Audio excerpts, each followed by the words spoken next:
ಮಂಡ್ಯ ಜಿಲ್ಲೆಯ ಮಧುರ್ ತಾಲೂಕಿನಲ್ಲಿ ಭಾನುವಾರ ಗಣೇಶ ವಿಸರ್ಜನೆ ಮೆರವಣಿಗೆಯಲ್ಲಿ ಒಂದು ಕಲ್ಲು ತೋರಾಟ ಹಾಗೂ ಕಬ್ಬಿಣ ರಾಡನ್ನು ಕೂಡ ಎಸೆದಿದ್ದಾರೆ ಅಂತ ಸುದ್ದಿ ಮಾಧ್ಯಮದ ಮೂಲಕ ನಮಗೆ ಮಾಹಿತಿ ಸಿಕ್ಕಿದೆ. ಅತ್ಯಂತ ಖಂಡನೀಯ ಒಂದು ಘಟನೆ ಮತ್ತು ಸರ್ಕಾರನೂ ಕೂಡ ಶೀಘ್ರದಲ್ಲಿ ಒಳ್ಳೆ ರೀತಿಯಲ್ಲಿ ಏನು ಅಪರಾಧಿಗಳಿದ್ದಾರೆ ಅದನ್ನು ಒಳಗಾಗಬೇಕಾಗಿದೆ ಮತ್ತು ಕ್ರಮವನ್ನು ತಗೋಬೇಕಾಗಿದೆ. ಜೊತೆಗೆ ಈ ಸರ್ಕಾರ ಏನು ಪ್ರಾಣ ರಕ್ಷಣೆ ಮಾಡಬೇಕಾಗಿದೆ, ಒಳ್ಳೆ ಆಡಳಿತ ಕೊಡಬೇಕಾಗಿದೆ, ಎಲ್ಲ ಆಚರಣೆಗೂ ಕೂಡ ಗೌರವವನ್ನು ಕೊಡಬೇಕಾಗಿದೆ. ಆ ಕೆಲಸವನ್ನು ಮಾಡಲಿ. ಸುಮ್ಮನೆ ಬೇಜವಾಬ್ದಾರಿಯುತ ಹೇಳಿಕೆಗಳು ಹೇಳೋ ಮೂಲಕ ಈ ಒಂದು ವಿಷಯವನ್ನು ಮುಚ್ಚೋದಕ್ಕೆ ಪ್ರಯತ್ನ ಮಾಡ್ತಾ ಇದ್ದಾರೆ. ಆದರೆ ಸತ್ಯವನ್ನು ನಮ್ಮ ರಾಜ್ಯದ ಸಮಸ್ತ ಜನರಿಗೆ ಗೊತ್ತಿದೆ. ಈ ಘಟನೆ ಒಂದು ಸಂಘಟಿತ ಪ್ರಯತ್ನ.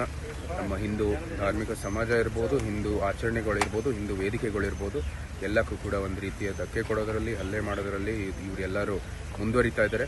ಅದಕ್ಕಾಗಿ ಇದರ ಬಗ್ಗೆ ಒಂದು ಕ್ರಮ ತಗೊಂಡು ಒಂದು ಶಾಂತಿಯುತ ಒಂದು ಸಮಾಜ ಸೃಷ್ಟಿ ಮಾಡೋದಕ್ಕೆ ಈ ಒಂದು ಸರ್ಕಾರ ಮುಂದುವರಿಬೇಕಾಗಿ ನಾವು ಆಗ್ರಹಿಸ್ತೀವಿ.